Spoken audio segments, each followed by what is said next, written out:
Good morning, good day, good afternoon, everybody. My name is Michael O'Gorman. I'm the founder and director of the Farmer Veteran Coalition. And most of you know me through my role these last 8 years with the FEC. But my real career for 40 years previously was in vegetable production. I did a lot of vegetable farming. I think I was pretty good at it, and I hope I can help you out as you move forward on your vegetable careers. So the title of this session is The Mathematics of Vegetable Production, a Toolbox. I'm not going to talk about how to prune a tomato or when to pick your sweet corn. I'm going to talk about some real simple mathematical equations that I carried with me for a lifetime and that I think will help you. To many of you, these may look simple, like when you were the smart kid in the 8th grade class and you just went straight to doing the answer on the math question. But often it was the girl or the guy in the other desk that went through the steps and took the patience to say, well, I know the answer to this, but I'm going to write out how I got there, that was able to go on to more difficult math. And so we want to start simple and make this more difficult as we go into ongoing sessions. So we're going to start with the basics. I'm a real advocate of thinking as farming as a trade and not a business. I spent my career as a farm manager. According to the USDA census, I was not a farmer for most of my time. I was a hired gun, the person responsible for producing what was in the box, or often a whole semi-load of produce with somebody else's name on it. But for me, it was like being Brer Rabbit in the briar patch. I couldn't have been happier with that job. I couldn't have found a more meaningful job, and I loved doing it. And I got to do this because I focused on the skill of growing vegetables from the day I started growing vegetables. And I wish more groups that advocated for beginning to farmers looked at farming this way. That trade can help you in your farm business or can help you become a valuable employee to someone else. If you're lucky in your lifetime, you could do both. If you get good, you will be in demand. And these principles work, they're identical for any type of farming or scale of farming. People talk about small plot intensive farming and how it focuses on getting the maximum yield off of a small amount of acreage, which it does real well, and it teaches people how to do that. But really, every type of vegetable farming I've ever seen teaches those exact same concepts, just on different scales and different sizes and different types of crops. So it works if you're going to do a spin farming. It works if you're going to do a market garden, if you're going to have a 10 or 15 acre CSA, if you're going to manage volume commercial production where you've got multiple farms and you're rotating different complete fields and different farms throughout the season. It works if you're in high-tech indoor production in protected agriculture and hydroponics and aquaponics. It also works in urban farming. If any one of you have the pleasure of visiting Growing Power with Will Allen in Milwaukee, he is a master of these exact same principles of utilizing all of his space efficiently and with quick turnover from crop to crop. The one equation that you will take for your whole life in vegetable production is the yield. What you produce per acre, how many boxes you produce or pounds you produce, the price, what it is sold for or valued at, minus what it cost you to produce that. What's left over is basically your profit. That's what you gained or lost on that venture. This is the equation that you take forward. So yield is what you produce per area. For me, I always think of in acres. I'm trained to think in acres. 5,280 square feet, a little over 69 square yards, 43,560 square feet. The other 5,280 square yards. It's also 14,520 linear feet if you're planting 36-inch rows apart. So you need to understand your numbers and what goes into an acre. So we'll measure things in acres, even if you're farming fractions of an acre. It is good to understand that number because that's pretty much the industry standard. Productivity is what you produce per time. So while your yield might be how many green beans or carrots you produced off that acre, productivity is how many green beans you were able to pick in pounds or boxes in an hour or a day with your when the harvest is on. Increasing your yield increases your income. Increasing productivity reduces your cost. So every decision you make in a career in vegetable production, you're weighing, these are the two scales. You're weighing the benefits of increasing your yield or increasing your productivity. And there's a constant friction between the both, and you're finding where in that fulcrum is my decision, what's affecting my decision, how am I going to call this one, and where do I go forward? You're constantly balancing those two things. So in order to be able to think first about yield, one has to think about each individual plant and what makes the highest yield for each individual plant. So the seeds make a difference. I bought a lot of seeds in my life. Some years we bought more than $1 million worth of seeds. Varieties make a difference, a huge difference, even sometimes strains within certain varieties. So having vigorous seed and the right varieties is going to make a real difference, because other things being equal, that is a direct way to affect what is your maximum you're going to be able to grow with that individual item. Having the optimum light. We all know tomatoes need full sunlight. Any less is going to reduce your yield. Optimum temperature. Vegetables have something called a growing threshold. Under that temperature, it's different for every vegetable. Under that temperature, they don't grow. They go to sleep. They just sit there.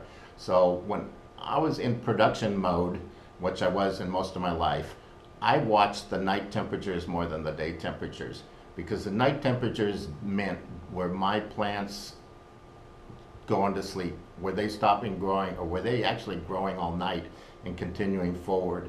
How much time, how many hours, and how many degrees of temperature were they above that growing threshold? And that was really dictating how fast that growth was.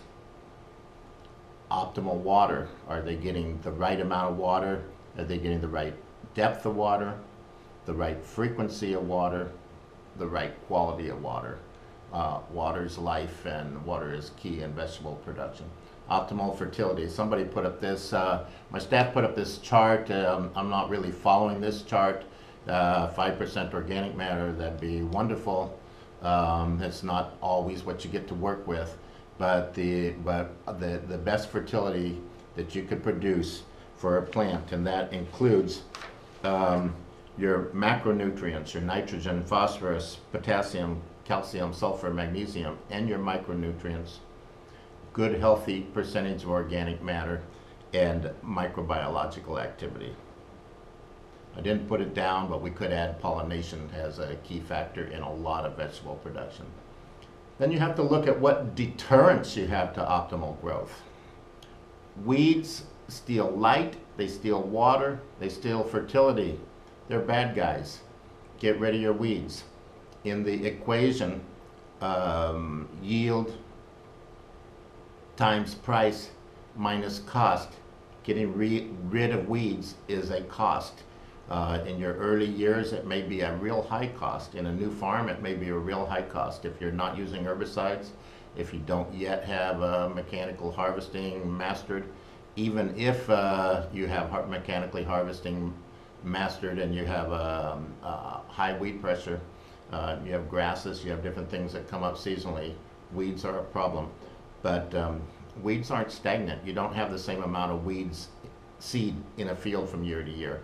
You either have a lot more or a lot yet less, depending on how you controlled your weeds. If you let that one ragweed go to seed and drop 10,000 seeds, was it worth it, or what should you have pulled it out? Pests damage plants, and they also spread disease. We all know about mosquitoes being a disease-spreading insect vector in things such as Zika virus in the news today. But there's a lot of disease-spreading vectors in the insect world and in the plant world as well. So aphids, aphid psyllid, thrips, leafhopper, all your major plants, sucking insects are spreading disease as well as damaging your plant. So you need to identify and control those. And then every type of disease, whether it's fungus, bacteria, virus, mycoplasm, every type of disease you need to learn. These are all things and identify, and over time you'll learn things that just the presence of this is serious. This is something just like you're raising your kid. You see certain things, they're going to get bad. You got to deal with them. You got to go to the doctor right away. Other things, this is a passing phase. We could give the plant more water. We could work our way through this. Human and mechanical damage. Human damage is stepping on plants. Mechanical damage is taking a row of plants out or a section of a row of plants out with a poorly adjusted cultivator shovel. You're weighing these issues.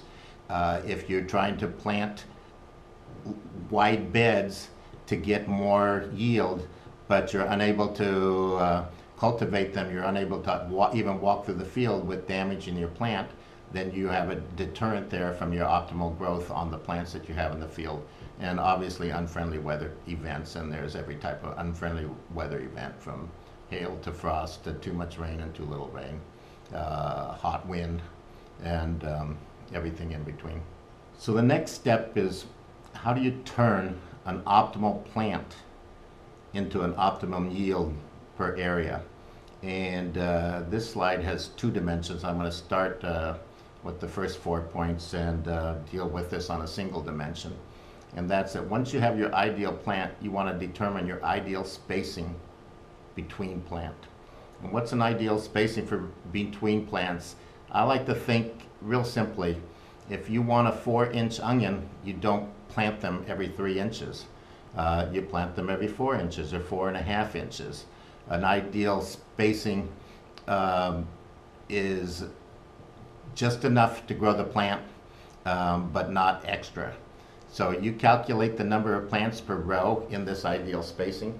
You multiply the number of rows in your acre area, and that's how you're maximizing your yield, by taking your individual plant and spreading that and getting the most of those plants for your area.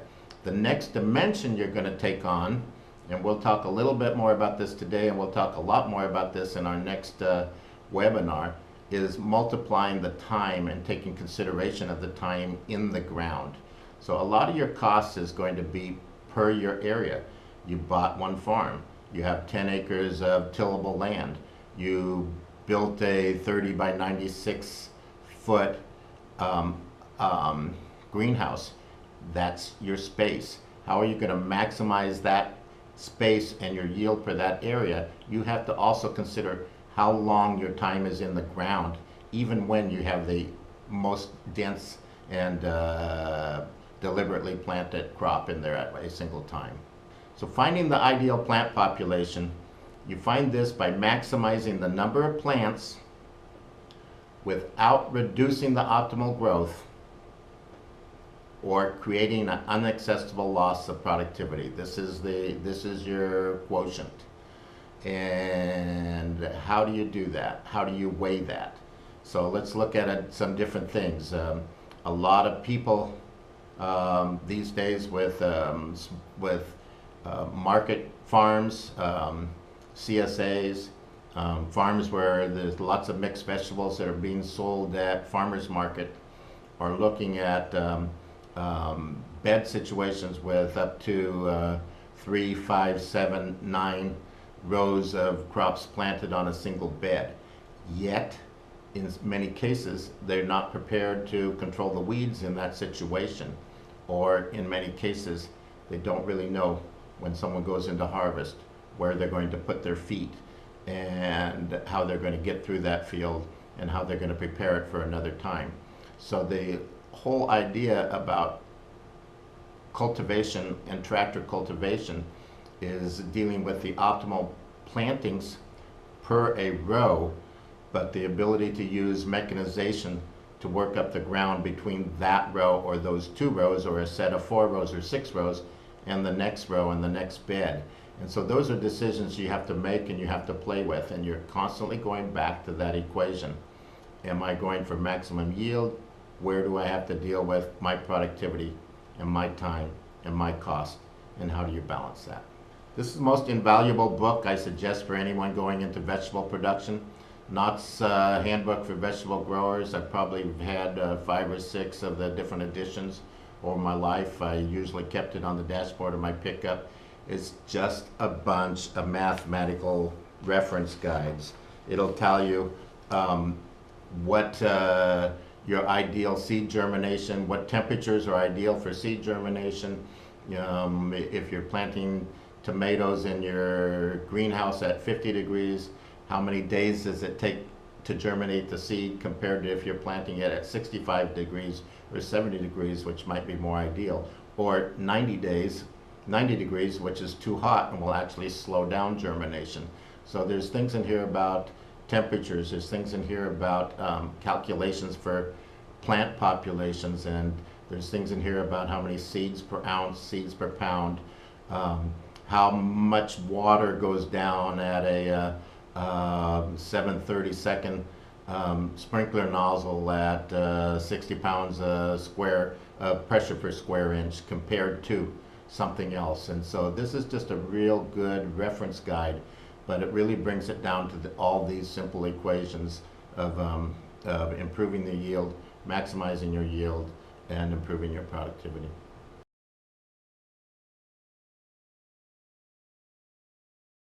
Thanks, Peter.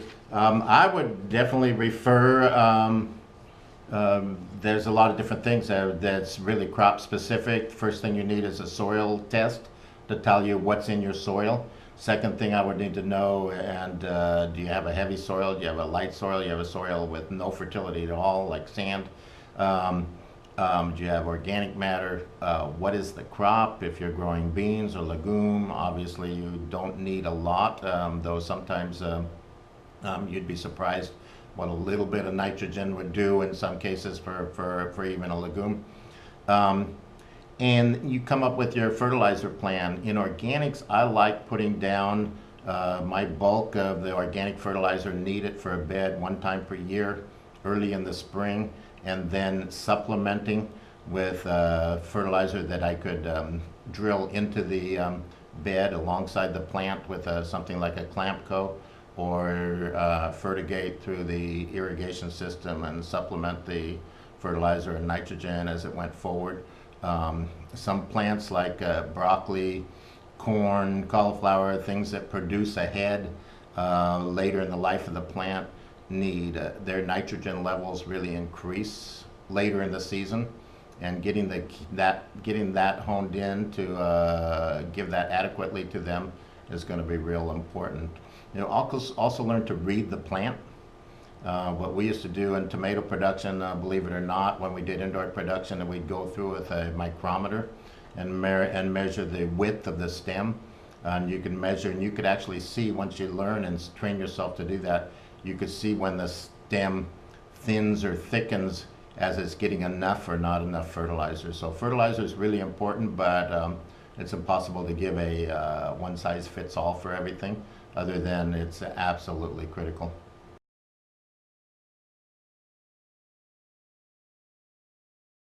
Absolutely, absolutely, and that's where that quotient is. That you maximize up to the point where you don't reduce your yield. So a perfect example is sweet corn. What you want to do when you plant a row of sweet corn, in the old days we had older varieties of corn where you would want to produce 2 ears per plant. A lot of newer varieties, it's 1 ear per plant. What you want to do is figure out with that variety and experiment and get the suggestions of the seed company.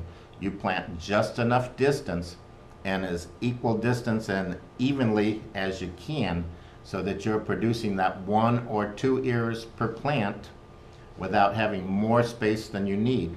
If you have too close, you don't get your ear. Your yield goes down. If it's too far, you don't have as many ears. Your yield goes down. So learning what that distance is for a plant is You know, it's unique to every crop, it's unique to your farm, and it's unique to varieties. So, like, once again, there's not an answer, but except that absolutely too close, too far, no good, too close, no good.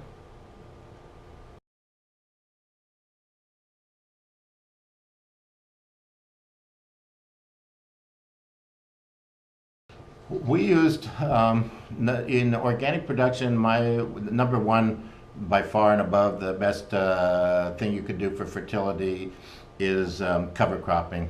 There's nothing you could do to put enough fertilizer and organic matter in the field equal to cover cropping. The second is large volumes of compost. Compost in large volumes. I'm talking at least 20 tons an acre yearly.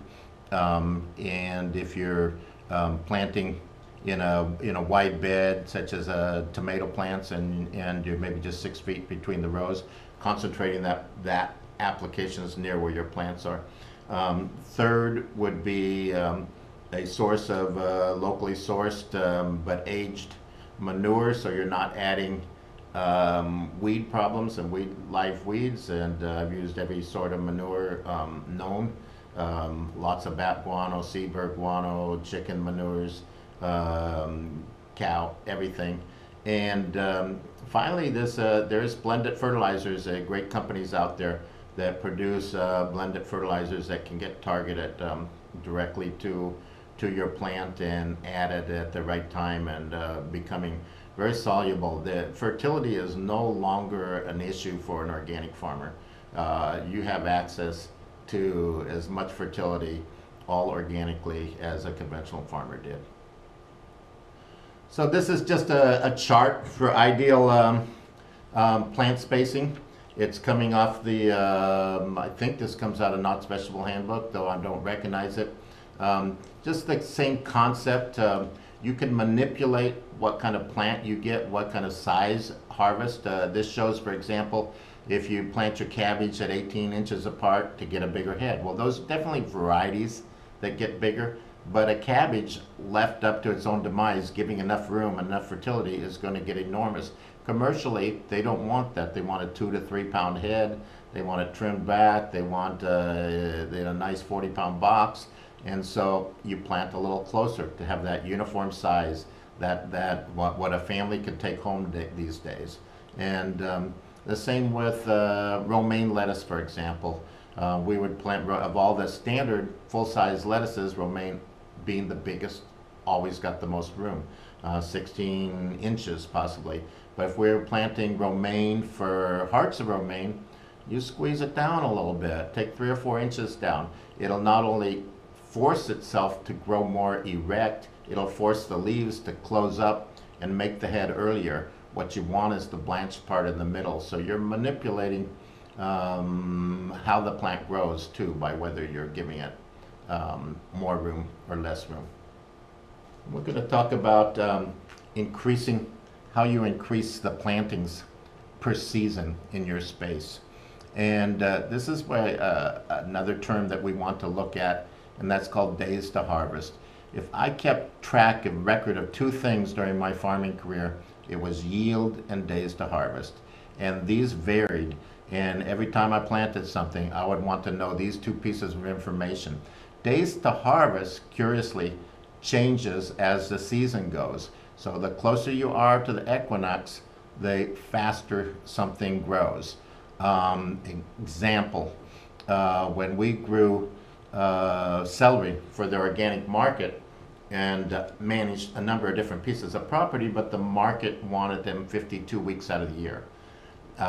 We would be planting in the early spring, going into the warm season.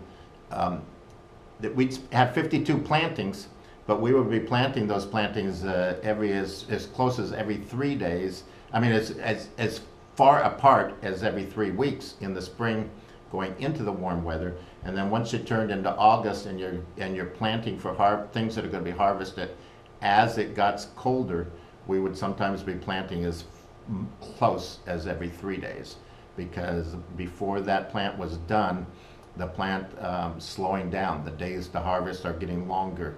and you want to somehow or other, you need to produce this crop in equal amounts for a market that wants it all year. So you really need to learn and study days to harvest and how you can affect and reduce it. Precocious seed varieties, something that you're looking at, a fast season corn versus a mid-season corn. In some cases that's not worth it for the yield, so you got to make those balance. Planting in the appropriate soil temperature. Anytime you're trying to get something in too soon, before Mother Nature wants it, it's not going to go fast no matter what you do. Making sure something comes up quickly. In the days of dry farming, corn, and even some vegetables in the Midwest, people would plant things like corn 3 or 4 inches deep just so they've got into the moisture. But that takes an extra 3 or 4 days for the seed to come out of the ground. So when you can control moisture, when you can make a seed bed moist 2 days before you plant green beans and then plant your green beans shallow into a moist bed, you're going to get them to pop out really fast. The use of transplants, obviously, transplants are going to take 5 or 6 or 8 weeks off the length of the time the crop's in the ground, off of that days to harvest. They're also going to be give you a lot of head start and competition over weeds, and they're going to allow you to get more precision on the distance between plants. And the use of mulches and different cover mulches, different colored mulches, top and bottom, depending on the type of year you're at, the type of weeds you may have, and what's recommended to you, can speed up your earliest plantings by as much as 2 weeks going into a season. So this is ways that you can reduce your days to harvest. It's a critical thing to look at. The other thing we want to talk about is the duration of harvest. So just as we want to reduce the amount of time when that crop's in the ground and not producing anything, at least during the valuable time of the year, you know, that dead space, we want to, when we can, continue that harvest for a long time. And those tomatoes that I was standing in the middle in the first field, we would be harvesting indoor tomatoes for as long as 9 months. That's something new that I learned in the last few years of my farming. But lengthening the harvest and the duration of the harvest. So in order to do this, you have to really maintain the health of the plant, and you have to maintain the feeding of nutrition and water.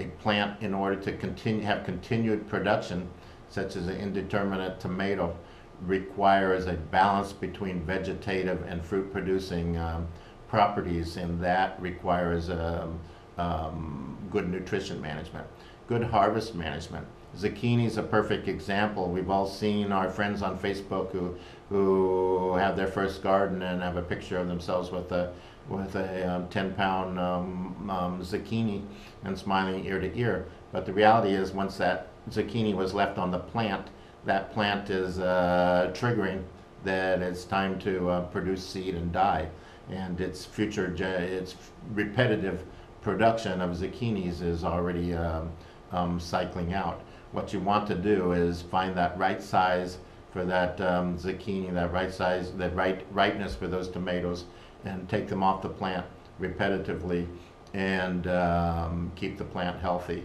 And also knowing when to stop a harvest.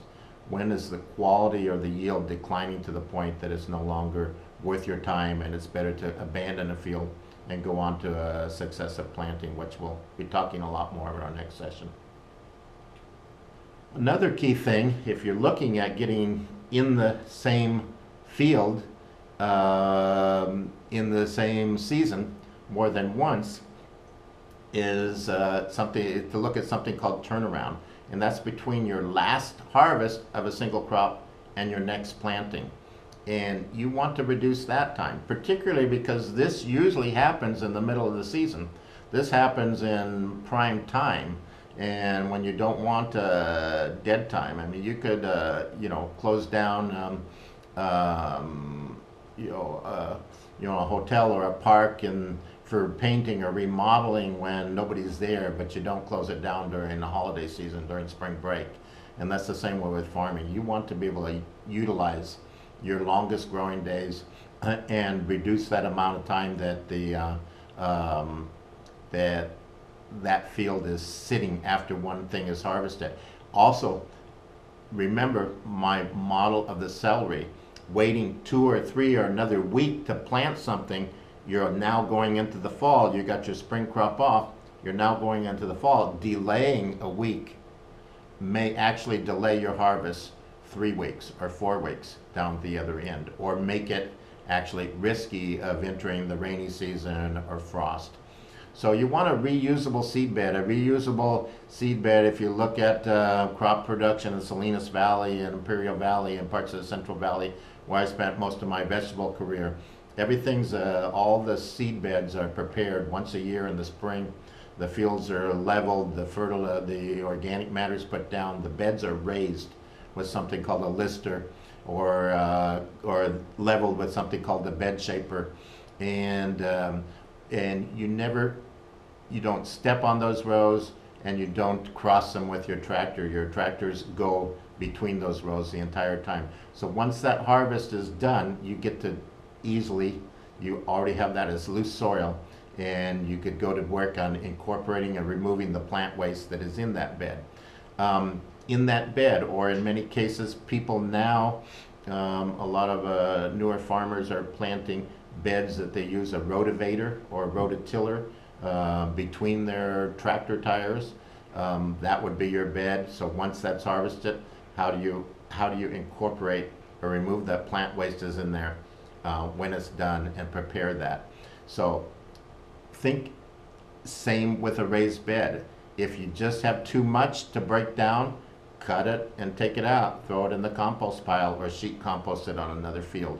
It's going to cost you too much time.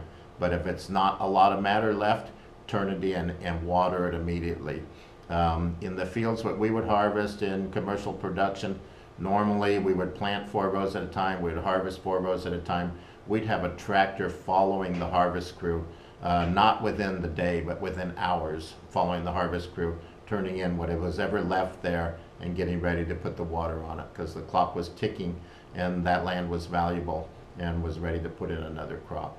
And smart scheduling, we'll talk about this a lot in our next section when we learn about successive planting and crop planning.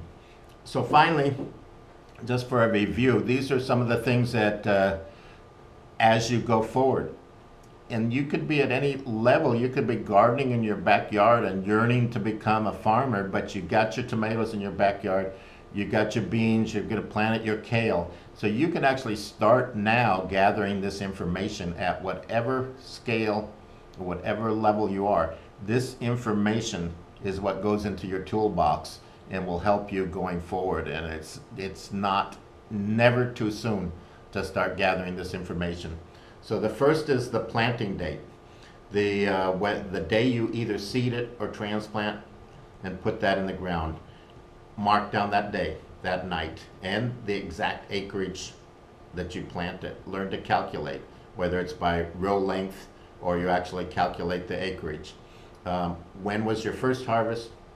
What was your frequency of harvest? What's the total duration of harvest? How much time between your first harvest and the last time? And when was the total yield taken off that area? And what you will learn over time as you start gathering this information is how day length affects the days to harvest, how planting different varieties affect the days to harvest, how plant spacing affects your yield, how all the key elements of farming practice, water, nutrition, and pest control affect your yield, and how your farming and harvest practices affect productivity. And so start collecting this data. And I'm going to add one comment that I see. I had some crib notes, and once I got going, I just had to look, couldn't stop and read them. But I'm going to have one comment. This talk today was about our equation. Yield times your price minus your cost. Those 3 elements. But I'm a real advocate for anybody at any stage in farming to focus on yield of those 3 elements. Because why? Price. You get to add dollars when you get better price. cost, you get to subtract dollars when you have lower costs, but yield multiplies. Yield's a multiplier. It is going to have the single largest effect on the financial equation of your farm, is focusing on how to get actually more off of every single crop. And so particularly if you're in the beginning years of farming, I would almost not worry about your cost. What's your cost is probably your labor, your family labor, your seed bill, your implements, a small tractor, a rototiller if you got it. Really focus on that yield and study that. By the time you're ready to start borrowing money to grow vegetables, you better be prepared to start understanding price, where you're going to sell things, and cost, and how you're going to get more efficient. And we're going to be talking a lot about that in our third session when we talk about the mathematics of managing farm labor.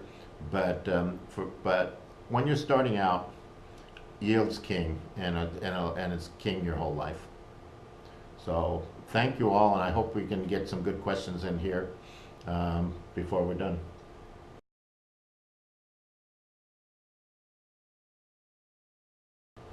Well, the time of year always has to be considered in a rotation. So every time you rotate, means you follow one crop with the other. The first thing you have to think about is your major plant families that you're not following whether it's a Solanaceae, that would be like a tomato, a pepper, or an eggplant. Any of those aren't following with any of those others. A Leguminosae, which is your beans and your peas and your cowpeas, super, but put it in the rotation. Brassicas, which are your broccoli, cauliflower, kales. First thing you got to think about is your rotating families. Second thing is seasons. If you're lucky enough to have 3 seasons, where you have a spring season, a summer season, and a fall season, I would be looking at your crops in terms of those 3 seasons. And I would be organizing, if I had my farm or even a large garden, I would be organizing and putting my blocks of different similar families with similar seasons together, so that over time I just can actually keep track of what I'm rotating and where things have been. One real interesting thing that I've seen a lot of people do with organic farming, starting out, that I did a little differently, and that is a lot of people want to try to cover crop every single year. And then they try to get in the ground in the spring and turn in this cover crop that's like 2 inches tall, because it's a March and it needs to grow to May to be 4 feet tall and actually have value. So really look at possibly putting in half of your crop each fall in cover crop in the acreage that could be left in the ground, and when doing something to prepare the other half of your farm so you can get in the ground early. So a lot that has to be customized, but those are some things to take in consideration.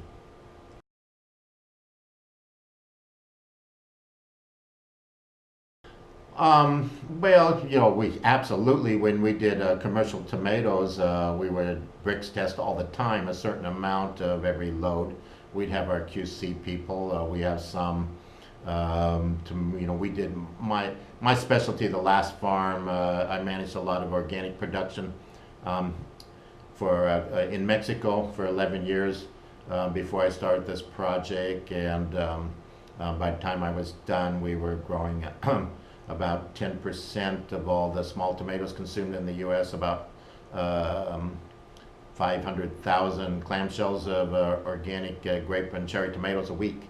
We tested daily the bricks. We'd have lower bricks, 7 or 8 on maybe 8.5 on pears. We definitely tried to get higher ones on grape tomatoes, cherries, the little even higher on grape tomatoes, and then you'd have some that would just be off the charts, like Sun Golds and Sweet 100s. so high of bricks that sometimes their shelf life is more difficult. But yes, bricks is a good thing. Anything you could quantify, you will learn over time. I really learned one time on a visit to Europe, seeing a small greens operation in the 90s, that anytime you could quantify quality, learn to take, if you're growing leafy greens, learn to take 100 leaves and then you count how many were lost to insect damage, how many were too big, how many were too small, how many had mechanical damage, they got cut wrong by the scissors or were damaged by the previous harvest, how many have insect presence, and how many were good. Any scorekeeping you could give yourself, it's like playing basketball. If you're even just out in front of the house, playing one-on-one with somebody, if you can't keep score, you can't push yourself. Absolutely, particularly with, traditionally was with any legumes that you were planting, those are all absolute essential. I mean, that's really a loss if you don't. But as far as I understand, they're really expanding the whole realm of what's available and can be used out there. Even now, some of the latest thing that's been really great, like I said, I've been a little out of the game for 8 years, but beforehand, one of the latest things really coming on the last few years was beneficial fungus to put in the soils. That we put in beneficial fungus in our soil mix in the greenhouses, beneficial nematodes to eat the bad nematodes. The world of organics is really, really, it's not your grandma's organic farm anymore. It's a new world. Working with beneficial insects, and the insectiaries will come out with a menu of 50 or 60 different insects that they could release for you, depending on your crop, on the insect, on the type of year, on the population of the insect you have. So it's a lot of good science, and it's all natural. It's really fun.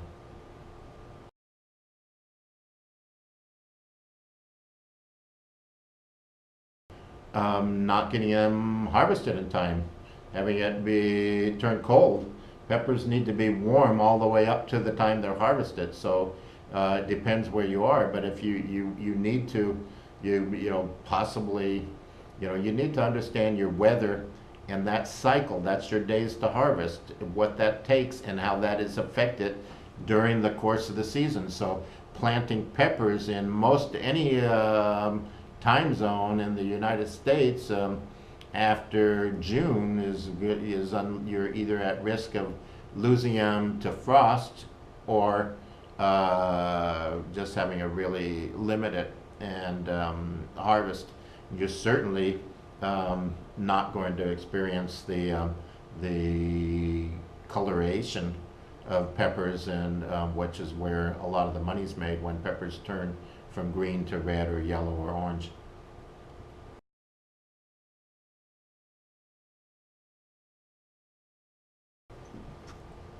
Yes and no, because most of my farming was on a commercial level, and so we had to deal with efficiency and productivity.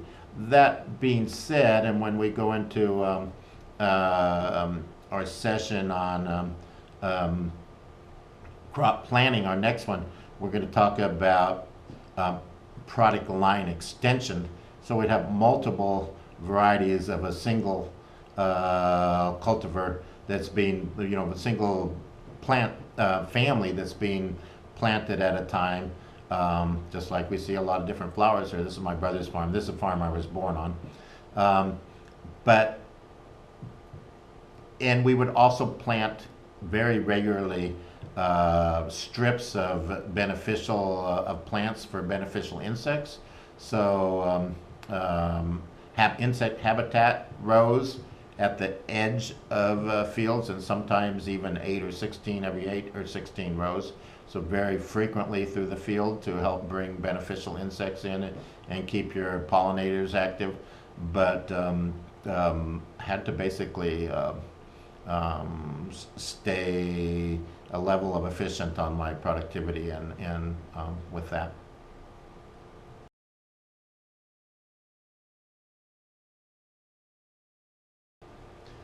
Um, well, it's to heat the space.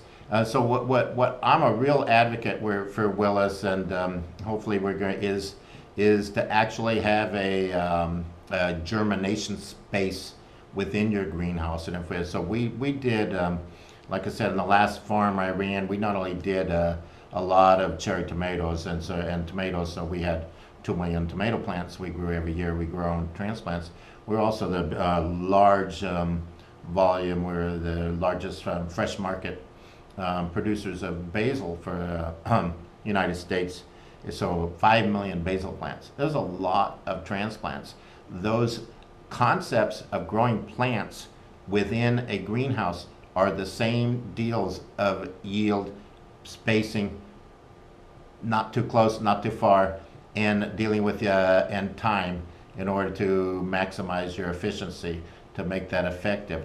To get the right temperature, first thing is to know the right temperature, and the second is to either use lights or heat, but make an enclosure so that where your plants are germinating. That's the days that it's most critical to have very little variation over what that temperature is. After they've popped out, it's a little more forgiving, but like I said, that temperature, not having it slow and getting that plant growing out and quickly is really important. So heating lamps, heating coils, heaters themselves, all those different things. A lot of people also I see more issues with having it too hot in greenhouses. And a lot of people make the mistake of trying to shade the greenhouse, which takes away from optimum light. Optimum light is really critical of a plant. So what you want to do is try to extract heat and not use shade if you need to take your temperature down.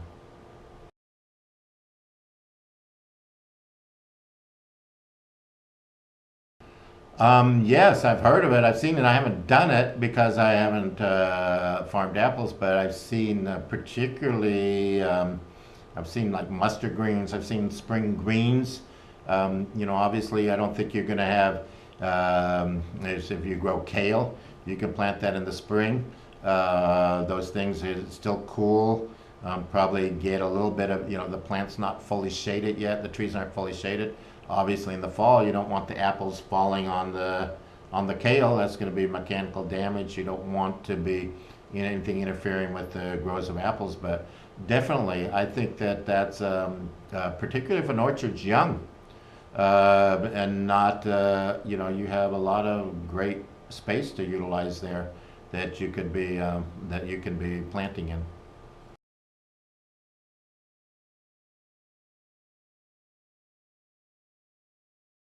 I've had experience with seaweed extract and companies that produce a lot of seaweed products, and so I'm aware of this practice, and everything I've seen about it, it looks tremendous.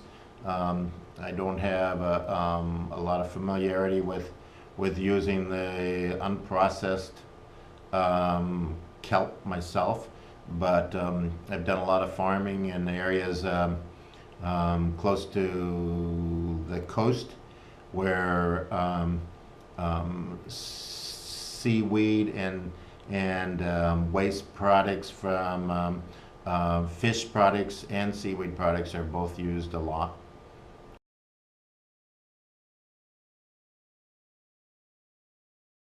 Absolutely not. There's always a debate. My boss at my last company said, "Oh, we grew a lot of peas, and snow peas, snap peas, and English peas, and there was always every second year or third year there's a calamity. There's not, there was a crop failure. Most commercial pea production happens in like Idaho and a little bit into Montana, and there's a crop failure, and there's not enough peas on the market, and we have a big demand. So, and also the we when organic switched to required organic seed before there was enough supply for all the organic seed. So there was a lot of we also did a lot of our own seed breeding, and so we developed a lot of our own varieties. So we were fairly advanced at that level, but there's definitely a lot of time when it is, and a lot of times when that seed vigor is so important that I would tend to leave it for the professionals. But there are a few varieties and things that peas and beans and that you may be able to play with and learn from and get good at.